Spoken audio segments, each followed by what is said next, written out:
Following his victories over the migrating Helvedi, and the German Suebi, in 58 BC, Caesar, who returned to Cisalpine Gaul in order to perform his proconsular administrative duties, left his 6 legions wintered near Vicentio, under the command of Titus Labienus. This made the rest of Free Gaul uneasy. Had Caesar come to help them? Or had he come to conquer them? Already, the lands of the Helvedi were completely surrounded by Romans, Transalpine Gaul on one side, and Caesar's winter camp at Vicentio on the other. Adding the allied lands of the Aedui to Rome's empire, Caesar had cut a path through the heart of Gaul.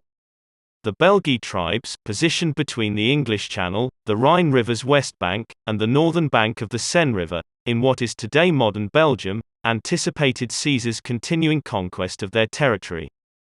These lesser tribes of Veromandui, Belavaci, Ambiani, Nervi, and Atrebates, joined a confederation led by the Suessiones under their leader, Galba. Under King Galba, the Belgae began recruiting and training for an offensive strike against the Romans, who were getting far too comfortable in Free Gaul.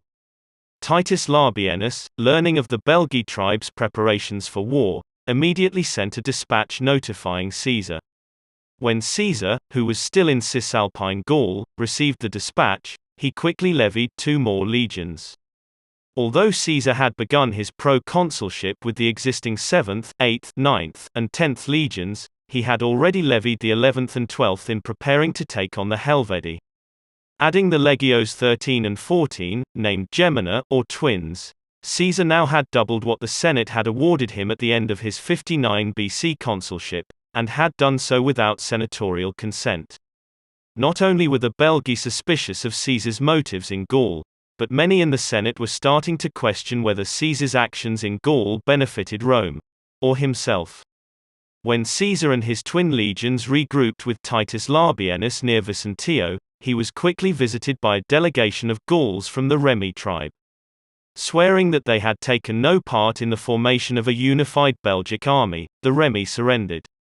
With the Belgic army marching toward Remi lands, they threw themselves on the mercy of Rome by revealing to Caesar everything they knew about the Belgae's plan. Mobilizing his army to march through Remi territory, towards the heart of the oncoming Belgic army, Caesar sent word to Diviciacus of the Aedui. Caesar ordered Diviciacus to march on Belavaci lands, as he moved through Remi territory.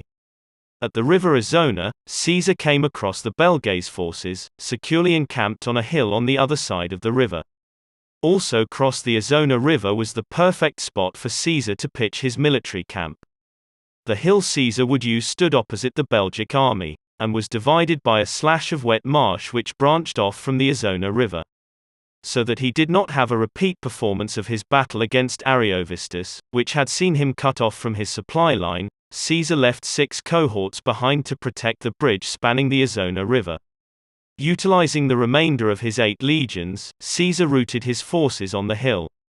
Secure in the knowledge that he could not be starved out of his position, Caesar waited for the Belgae to make their next move.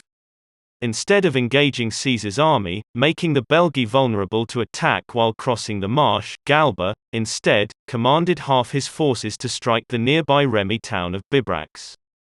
King Galba hoped to lure Caesar from his hill, and ambush the Romans as they marched to aid the Remi. But Caesar did not take the bait. Once the Belgae understood that Caesar would not fall into their trap, the forces surrounding Bibrax retreated, and rejoined the rest of the Belgae as they marched towards Caesar's position. So that the Belgae, whose forces outnumbered Caesar's, could not outflank him, Caesar built defensive trenches on each side of his army, with small forts filled with artillery. When he saw the Belgic army deploy for battle, Caesar called his 6 veteran legions into formation, leaving his twin legions of raw recruits within the camp to act as reserves. As the armies faced one another, neither wanting to cross the marsh, Caesar ordered his cavalry to engage the Belgae in skirmishes designed to reveal to him their abilities. Facing the impossibility of successfully attacking Caesar's unshakable position, the Belgae decided to try and take Caesar's camp another way. King Galba ordered approximately 10,000 of his men to forge the river Axona, further upstream, behind the Belgic forces, and then head towards the bridge. After defeating Caesar's 6 cohorts, the Belgae would have 2 options.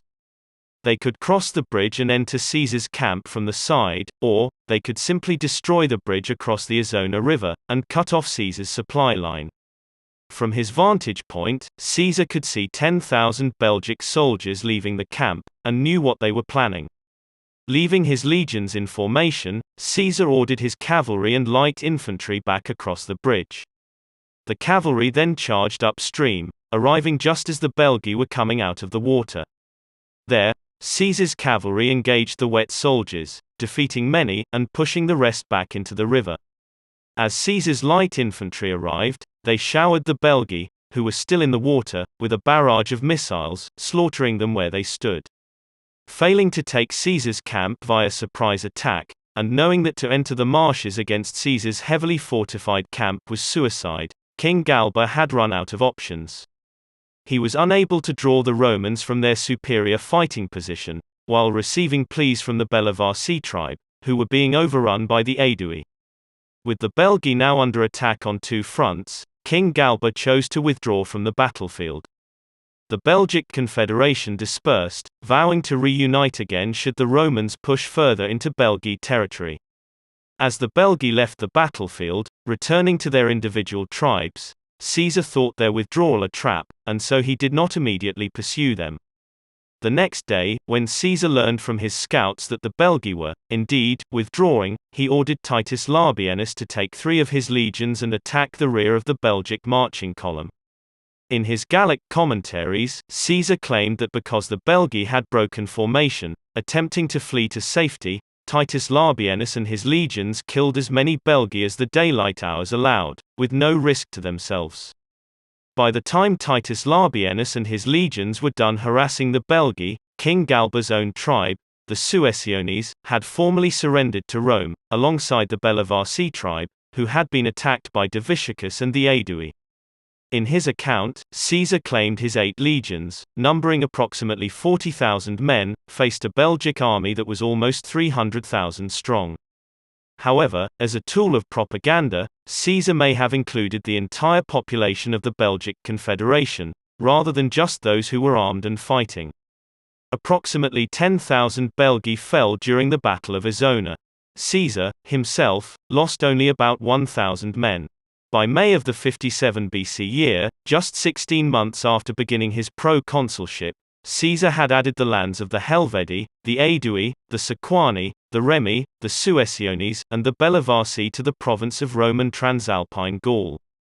But resistance to Caesar was building from within Gaul, and also from within Rome's Senate.